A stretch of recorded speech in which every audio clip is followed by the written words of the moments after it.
Ինչ է իրենից ներկայացնում հուզական կամ մասնագիտական այրումը, եզրույթը մեր հասարակությունում նոր է, բայց դրսևորումը եղել է այն ժամանակվանից, երբ ի հայտ է եկել աշխատանք ասվածը, երբ է աշխատողը ենթարկվում մասնագիտական այրման, որքանով է դա ազդում գործատուի վրա, հարցեր, որոնց պատասխանները տալիս է մասնագիտական կայունության արհեստանոց ծրագիրը, այն իրականացնում է Կանանի սոցիալոգիաբանական կենտրոն հասարակական կազմակերպությունը։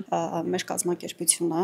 ունի մի քանի ռազմավարական ուղղություններ, որոնցից մեկը նաև մասնագիտական այրման կանխարգելումն է։ Ճիշտ է, մենք իրականացնում ենք բացառապես անվճար ծրագրեր, սակայն որպեսզի կազմակերպությունը դառնա առավել ինքնաբավ եւ ինքնաֆինանսավորմամբ իրականացնի նաև սեփական նախաձեռնությունը, որոշեցինք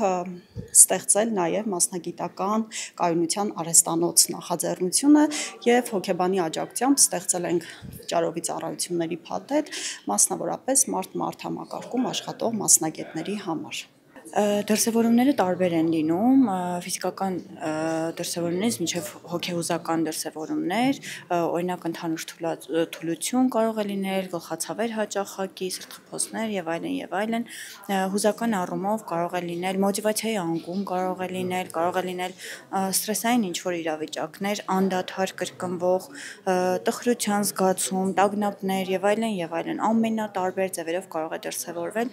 եւ ամենաակնառուն, որ այսպես միանգամից նկատելի է դառնում, դա մոտիվացիայի կտրուկ անկումն է։ Կանանի հասարակական կազմակերպությունը արշավներ է սկսել Գյումրիում երևույթի ախտորոշման, իրազեկման ու կանխարգելման համար։ Շիրակի պետական համալսարանից հետո հաջորդ իրազեկման հանդիպումը Հայաստանի պետական տնտեսագիտական համալսարանի Գյումրու մասնաճյուղում էր։ Չկա մասնագիտություն, որը ավելի շատ կամ ավելի քիչ է կարևոր, որը հայտնվում է մասնագիտական այրման շրջանում, մեզանից յուրաքանչյուրը, այդ թվում լրագրողները, մեդիա ոլորտի կամ առհասարակ ցանկացած ոլորտ, այն մարդիկ, ովքեր աշխատում են մարդ-մարդ հարաբերության մեջ, ապա իրենք հուզական այրման վտանգի տակ են։ Անկախ նրանից, թե հուզական այրումը ինչ աշխանի է, միևնույն է դրա դեմ պետք է պայքարել, իսկ մենք ասում ենք, որ հուզական այրումը կանխելու համար պետք է գալ հենց մասնագիտական կայունության արհեստանոց։ Խոշոր հաշվով մեր մարզում ոչ այնքան են տեղեկացված, թե ինչպիսի կառույցներ կան, որոնք կառաջարկեն նմանատիպ հնարավորություն մասնագիտական այրումը հնարավորինս բացառելու կամ լուծելու հետ կապված աշխատանքի արդյունքում հնարավորինս մարդիկ տեղեկացված են, ինչպես նաև տեղեկացված են, թե տվյալ ծառայություններն իրենցից ինչպիսի փաթեթներ են ենթադրում, որոնք որ բավականաչափ մատչելի են մեր մարզի բնակչության համար։ Հատկապես ովքեր են ենթարկվում հուզական կամ մասնագիտական այրման, ինչ անել այս խնդրում հայտնվելու դեպքում։ Այս երևույթի մասին իրազեկել, որպեսզի ճանաչեն երևույթը,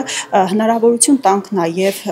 կանխարգելիչ միջոցառումներ ձեռնարկել եւ այս փաթեթը հիմնականում նախատեսված է ոչ միայն անհատական